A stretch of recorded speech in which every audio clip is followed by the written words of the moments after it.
আমার কলকাতা নিউজ, কথা হবে সামনাসামনি।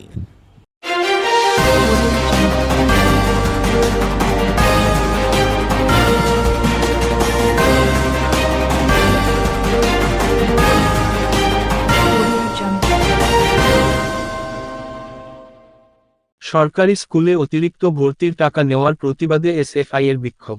সেই বিক্ষোভে গলা মেলালো পড়ুয়ারা। নবগ্রাম বিদ্যাপীঠ স্কুলে অতিরিক্ত ফিস নেওয়ার অভিযোগ তুলে স্কুলের গেটের সামনে বিক্ষোভ দেখাতে থাকেন এসএফআই এর কর্মীরা। তাদের দাবি কোনোরকম পাকা রসিদ ছাড়াই ছাত্রদের থেকে অতিরিক্ত ফিস নেওয়া হচ্ছে।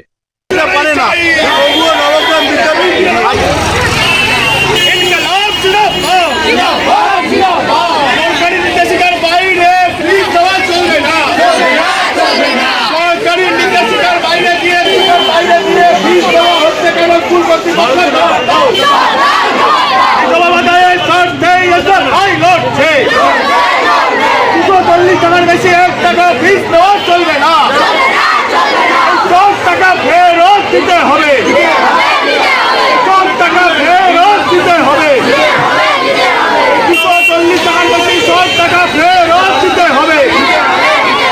এই দাবিতে এসএফআই লড়ছে।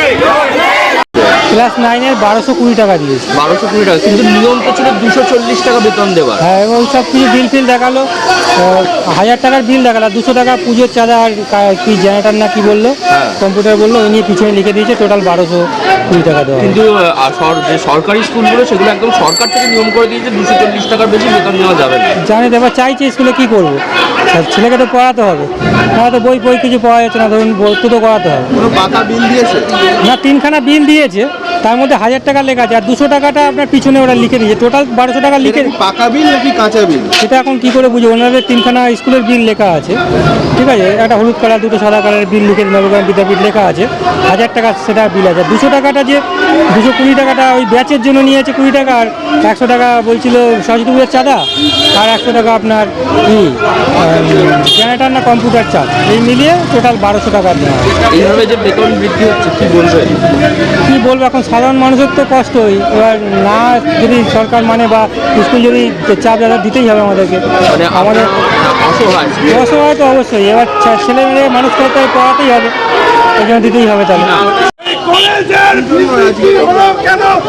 সরকারি নির্দেশিকার বাইরে এদিকে সরকার বলছে 240 টাকার বেশি 1 টাকা ফিস নেওয়া যাবে না, আর অসংখ্য সরকারি স্কুলে আজকে 1200 টাকা 1300 টাকা ফিস নেওয়া হচ্ছে, যা সম্পূর্ণ বেআইনি।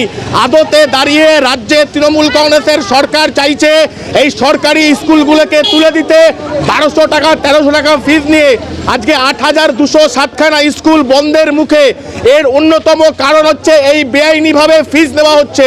সরকারি নির্দেশিকা 240 টাকা, অনেক অভিভাবকরা জানেন না, তাদেরকে না জানিয়েই 1200 টাকা 1300 টাকা বেআইনি ফিস নেওয়া হচ্ছে, যা সম্পূর্ণ বেআইনি। এর বিরুদ্ধে দাঁড়িয়ে এসএফআই গোটা রাজ্য জুড়ে আন্দোলন করছে। সেই আন্দোলন আমরা আরো ছড়িয়ে দেব। আজকের দিনে দাঁড়িয়ে স্কুলের গেটে আন্দোলন হচ্ছে, কালকে এসআই এর গেটে আন্দোলন হবে, পরশু ডিআই এর গেটে আন্দোলন হবে। রাজ্যের শিক্ষা ব্যবস্থাকে আমরা চ্যালেঞ্জ ছুড়লাম, আজকে ভাবের ঘরে চুরি চলবে না।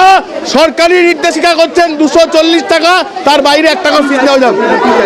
আমরা চাইছি অবিলম্বে 240 টাকার বেশি যে ফিস নেওয়া হয়েছে তা স্কুল কর্তৃপক্ষকে 3 দিনের মধ্যে ফেরত দিতে হবে, না হলে আমরা আইনি পদক্ষেপ গ্রহণ করব। আজকে ক্লাস 5 থেকে ক্লাস 9 পর্যন্ত সাইকেল স্ট্যান্ড স্কুলের অভ্যন্তরে নেই, বাইরে কেন ছাত্রদের সাইকেল রাখতে হবে? সাইকেল স্ট্যান্ড স্কুলের অভ্যন্তরে রাখা বাধ্যতামূলক, যা হচ্ছে না।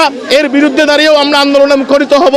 আজকে স্কুল কর্তৃপক্ষকে 3 দিন সময় দিলাম, নাহলে আমরা কোর্টে মামলা করতে যাবো আর কয়েকদিনের মধ্যে, যে এরকম বেআইনিভাবে কাঁচা রসিদ দিয়ে স্কুল কর্তৃপক্ষ কিভাবে অতিরিক্ত ফিস দিতে পারে, তার বিরুদ্ধে দাঁড়িয়ে এসএফআই রাস্তায় থাকবে। কত টাকার বেতন ছিল, কত টাকা নেওয়া হয়েছে? 240 টাকা হচ্ছে বেতন নেওয়ার কথা, আর ফিস নিচ্ছে 1200 টাকা। 240 টাকা বেতন নেওয়ার কথা, ফিস নিচ্ছে 1200 টাকা। তার বিরুদ্ধে দাঁড়িয়ে আমরা প্রায় হচ্ছে 850 টাকা বেশি নেওয়া হচ্ছে। স্কুলের ছাত্রছাত্রী হচ্ছে প্রায় 1000।